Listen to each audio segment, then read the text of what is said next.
2025년 대통령 선거를 불과 2주 앞둔 가운데 정치권은 예상치 못한 이슈로 큰 혼란을 겪고 있습니다. 국민의힘 김용태 비상대책위원장이 5월 20일 돌연 제안한 후보 배우자 TV토론이 정치권 전반에 일대 파장을 일으키고 있는 것입니다.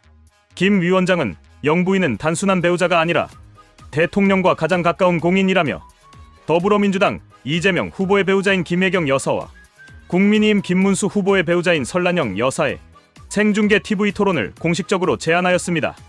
이 같은 제안의 배경에는 최근 김혜경 여사가 법인카드 유용 혐의로 항소심에서도 벌금형을 선고받았다는 사실이 깔려 있다는 분석이 지배적입니다.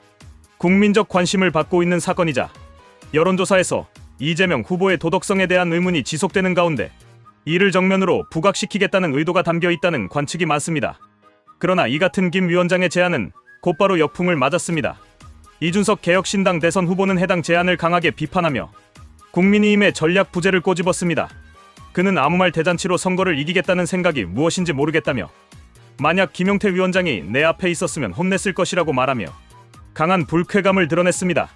이 후보는 이어 윤석열 시기부터 전략을 짜는데 실패해왔다며 계엄 전국부터 윤 어게인만 외치다 6개월을 날렸다고 비판하였습니다.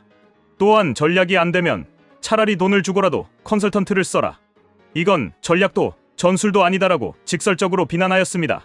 그동안 이준석 후보는 국민의힘과 윤석열 전 대통령 그리고 한동훈 전 대표에 대해 수차례 조롱과 비판을 쏟아왔습니다. 그러나 놀랍게도 한동훈 전 대표는 지금까지 단 한 번도 이준석 후보의 도발에 대해 직접적인 반박을 하지 않았습니다. 이는 많은 정치평론가들 사이에서도 회자된 사안이었으며 한 전 대표의 무대응 전략은 일종의 정치적 인내와 절제라는 평가를 받아왔습니다.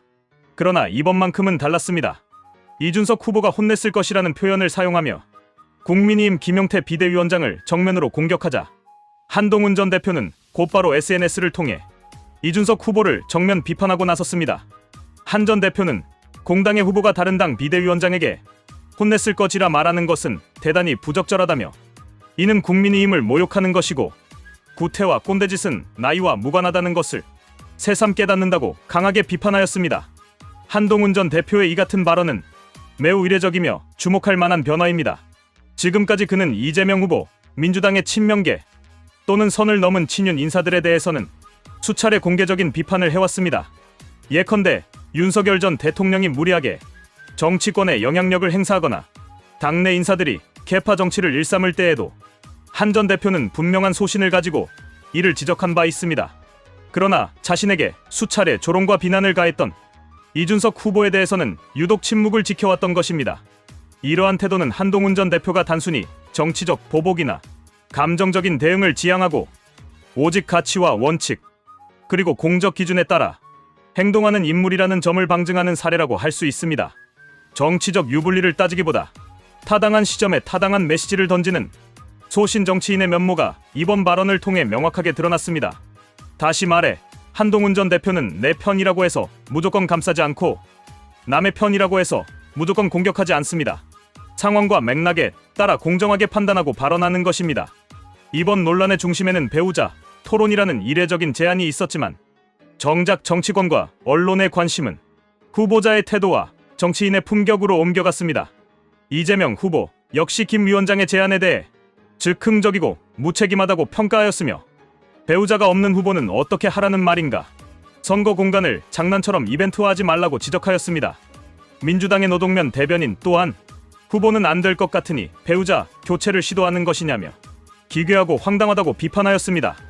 이처럼 여야를 막론하고 김 위원장의 제안에 대한 비판이 쏟아지며 해당 전략은 사실상 실패한 것으로 보입니다. 또한 배우자 토론 제안은 검증의 장이라기보다는 정치적 이벤트로 해석되면서 후보 중심이 아닌 주변 인물 중심의 비본질적인 선거 흐름을 조장하는 결과를 낳았습니다. 이는 유권자의 혼란을 가중시키고 정책과 비전 중심의 공론장을 훼손하는 방향으로 흘러가고 있습니다. 이준석 후보는 이러한 혼란 속에서도 자신은 단일화 논의에 응할 생각이 없음을 분명히 하였습니다. 그는 김문수 후보는 확장성이 부족하다며 이재명 지지율이 40% 초반으로 고정돼야 단일화나 정치공학이 가능하다고 말했습니다. 이어 국민의힘 단일화론자들이 이재명 지지율 45%에 이준석 책임론을 씌우는 건 애초에 이길 생각이 없는 사람들의 태도라며 진짜 이기고 싶다면 전략부터 바꿔야 한다고 주장하였습니다. 그러나 이 같은 이준석 후보의 발언은 점차 당내 비판으로 이어지고 있습니다. 선거 전략을 넘어 공당의 품격을 훼손하는 언행에 대해서는 어떠한 정치인도 책임을 져야 하며, 이에 대해 한동훈 전 대표가 처음으로 공개적인 비판을 한 것은 매우 상징적인 조치입니다. 이는 단순히 개인 간의 감정 싸움이 아닌 정치적 기준과 품격을 지키기 위한 행동이며 국민의힘과 보수 진영 전반에 보내는 엄중한 메시지라고 할 수 있습니다. 결국 이번 논란은 우리는 대통령을 뽑는 선거를 치르고 있다는 본질적인 질문으로 귀결됩니다. 하지만 지금까지의 영부인 사태를 본다면 영부인의 자격도 시험해봐야 될 것 같습니다. 김정숙 여사도 많은 문제가 있었고 김건희 여사도 많은 문제가 있었습니다. 또한 이재명의 부인인 김혜경도 지금 많은 문제가 있었습니다. 하지만 후보 배우자 토론은 많은 논의가 필요해 보입니다. 지금은 말보다 내용이 중요하고 감정적 대응보다 품격 있는 자세가 요구되는 시점입니다. 한동훈 전 대표가 보여준 대응은 바로 그러한 정치의 품격을 상기시켜주는 사례로 평가받고 있습니다.